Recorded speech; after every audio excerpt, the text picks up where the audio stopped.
What's going on, folks? Let's talk druids in Tasha's Cauldron of Everything. First up is the Circle of Stars Druid, the one that so many people told me they were 100% sure was going to be in Mythic Odysseys of Theros.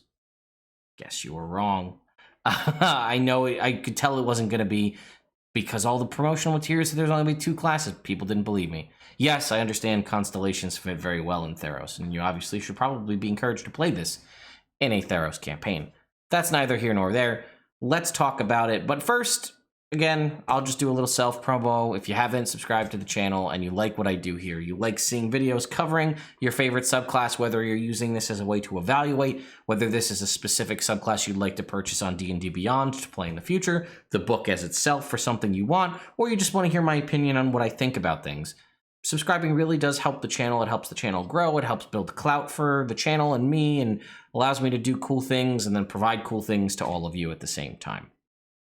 And the other thing is there's a viewer-defined Google form in the description to do a top 10 video that's coming out this Tuesday, where viewers are entering all of their top 10 magic items, and then I will compile them, choose the top favorites, and that will be the topic of this Tuesday's top 10. So if you want to get in on it, check that link. So we're going to continue with what our standard format has been. Unearthed Arcana on the right, Tasha's Cauldron on the left, and you can see we've got some art of a tiefling here with some starry constellations and a starry staff. So we get a star map. That's our big thing that we get to do, is have a star map. So what does that do for us? Man, that's really loud. Sorry about that. Well, first of all, it gives you some benefits. So it says, well, originally in the Unearthed Arcana, it's a spellcasting focus for you. If you lose it, you can bring it back.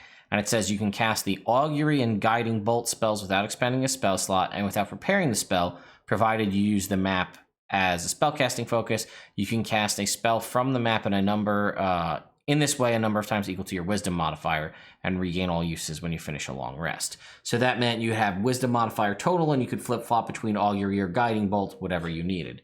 That has been changed to instead say, let's see, it is still a spellcasting focus. You now know the Guidance cantrip, and it is automatically known for you. You have Guiding Bolt prepared. It counts as a druid spell for you and not against the spells you normally prepare. And you can cast it without expending a spell slot, proficiency bonus times per long rest. And you're still able to get the map back with an hour ceremony. So they're giving you freebie guidance. You can already learn it as a druid, but that's free, which is nice. And then again, Guiding Bolt and its proficiency bonus times per long rest, which is neat. And the other cool thing you can do is enter a Starry Form. This goes back into what I was talking about with the Bard, where I really like when they take an established mechanic and sort of change it. Well, this is allowing you to use your wild shape to not necessarily turn into an animal, but utilizing that mechanic that's already established and exists to do something else. So for the Starry Form here, as an action in the Unearthed Arcana, it says you can expend a use of your wild shape to enter a Starry Form. While in said form, your body takes on a luminous starlight quality, your joints glimmer, and so on. You shed bright light in a 10-foot radius and dim light for another 10 feet, and it lasts for 10 minutes or until you're incapacitated. And then when you assume your Starry Form, choose which constellation affects your body. Your options were Chalice, Archer, and Dragon. The Chalice, whenever you cast a spell that restored hit points to another creature within 30 feet, they regained hit points equal to a d8 plus half your level in the class. The Archer was whenever you gain a bonus action attack that you can take, making a ranged spell attack with a range of 60 feet. That did a d8 plus your Wisdom modifier radiant damage. And the Dragon, when you make an Intelligence, Wisdom, or Charisma saving throw to maintain concentration, an Intelligence or Wisdom check, my mistake, or a Constitution saving throw to maintain concentration, you can treat a roll of 9 or lower as a 10. We now have a, let's see here, we still have, it's now a bonus action, big change from an action to a bonus action. That is huge, because that means you can still do things after the fact. You do still glow, the form does still last for 10 minutes. The Archer is, let's see, it is still, when you activate this form, so it happens the first time you activate it, and on subsequent turns. So you use a bonus action to activate it, you can still use it, and then bonus action on subsequent turns, shoot that arrow. Still at to 60 feet, still a D8 plus wisdom modifier, radiant damage. Then we have the Chalice. Whenever you use a spell slot to restore hit points to a creature within 30 feet, they regain hit points equal to D8 plus your wisdom modifier. It used to be a D8 plus half your level in the class. That one kind of just makes more sense to me, so I'm fine with it. And then the Dragon is the same whenever you make an intelligence or wisdom check or a constitution saving throw to maintain concentration on a spell, treated a 9 or lower as a 10. Okay.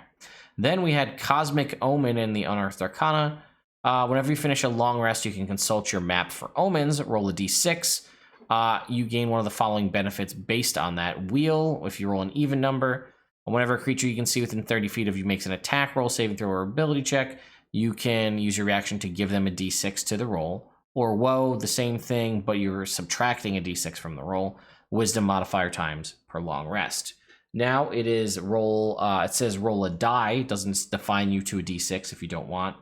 And until your long rest, until you finish your next long rest, you gain access to a special reaction. Let's see, was that what it was? Whenever you finish a long rest, consult it, you gain one of the following possible benefits. And this is, yeah, okay. So just wanted to confirm the wording there. So you gain access to a special reaction based on whether or not you can roll an odd or even. So Wheel now is whenever a creature within 30 feet of you is about to make an attack roll. So it looks the same. Ability checker, saving throw, add a d6 to the number. Woe is the same thing, but subtract that d6. You can use this reaction a number of times equal to your proficiency bonus per long rest. Okay, so it's basically the same. As far as I can tell, they just didn't make it rolling a d6. They just made it rolling any die, and it is now proficiency bonus as opposed to wisdom modifier. We had at 10 what was called Full of Stars. While your Starry Form is active, you become partially incorporeal, giving you resistance to bludgeoning, piercing, and slashing damage. That has been moved to level 14 in the published version. And then at 10, we now have Twinkling Constellations. The D8 of the Archer and the Chalice become 2D8, and while the Dragon is active, you have a fly speed of 20 feet and can hover. Moreover, at the start of each of your turns, you can change the constellation. So that is, the Archer is now shooting an arrow that does 2d8 plus wisdom modifier radiant damage. The Chalice is healing people for an extra 2d8 plus wisdom modifier healing. And the Dragon stays there, but now you can fly. And let's see, at 14, over on the Unearthed Arcana, we had Starry Flare. As an action, you can conjure a burst of light in a 20-foot radius sphere centered on you. Immediately teleport each willing creature in the sphere to an unoccupied space within 30 feet. Each creature remaining in the sphere must succeed on a con save or take 4d10 radiant damage. Once you use this, you can't use it again until you finish a long rest or spend a 5th level slot or higher. That was a cool thing, but I think I really like the final version way better. Because the fact that at level 10, you get access to things that change your Starry Form to make them even better is awesome. That means, every turn as a bonus action, you could deal with the Archer 2d8 plus wisdom modifier radiant damage.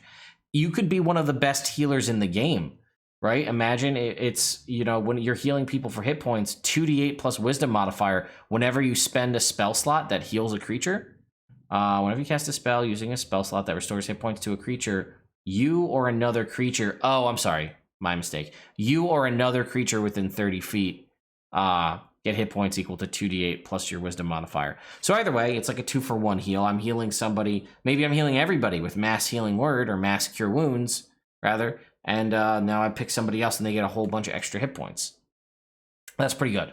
So overall, I like the Starry Druid. It's one that I think I could find myself playing. I think I still like the Wildfire Druid a little bit more, but I want to know your thoughts in the comments down below. Did you like the original version with the sort of Starflare teleport move, or do you like kind of giving us the resistance later on, but letting our Starry Form abilities do a lot more?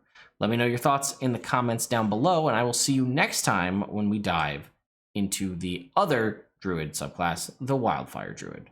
I think it's probably my personal favorite. I'll see you next time.